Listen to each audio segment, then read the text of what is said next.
Every standard plastic water bottle is the result of a highly engineered industrial system. This product is the final output of a hidden supply chain. Global consumption exceeds 350 billion liters annually. Servicing this demand requires vast, synchronized networks of packaging facilities, trucking fleets, and allocated retail space. To maintain profitability, the industry optimizes every step for the physical constraints of weight and volume. It is a business built on the logistics of physical space. The primary constraint is simple. Water is heavy.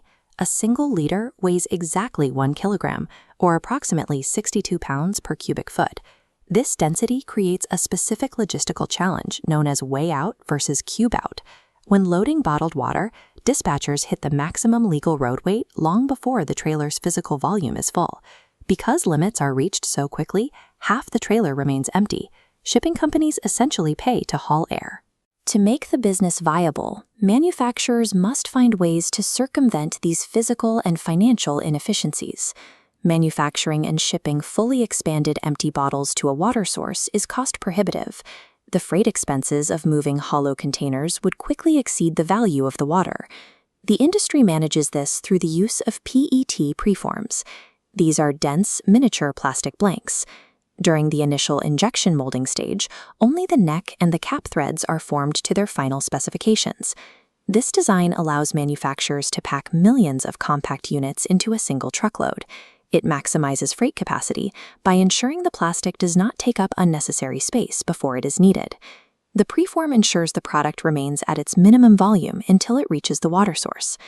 Bottling plants are where these preforms are finally expanded into their consumer shape. Through stretch blow molding, preforms are heated and blown into full-sized bottles just seconds before they are filled with water. Modern production lines fill up to 80,000 bottles per hour to maintain the high volumes required for narrow profit margins. Once the bottles are filled, the logistical pressure shifts to the warehouse and the pallet. Palletizing requires precision. Thousands of pounds of liquid must be tightly wrapped and evenly distributed. Any shift in the load during transit can destroy the cargo and damage the vehicle. Every delivery route and warehouse slot is calculated to minimize the time this heavy, low-margin product spends in motion. The industrial process concludes at the retail shelf, where different brands utilize distinct economic strategies. Because the supply chain is limited by weight and freight costs, a brand's profitability depends on how it manages its shelf margins. Private label brands often rely on high-volume sales and local municipal sourcing.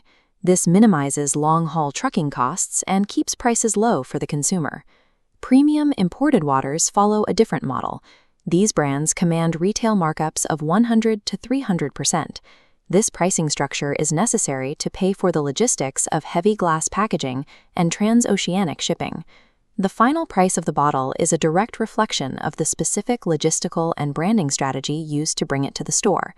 The final step occurs when a consumer makes an impulse purchase from a cooler or a grocery aisle.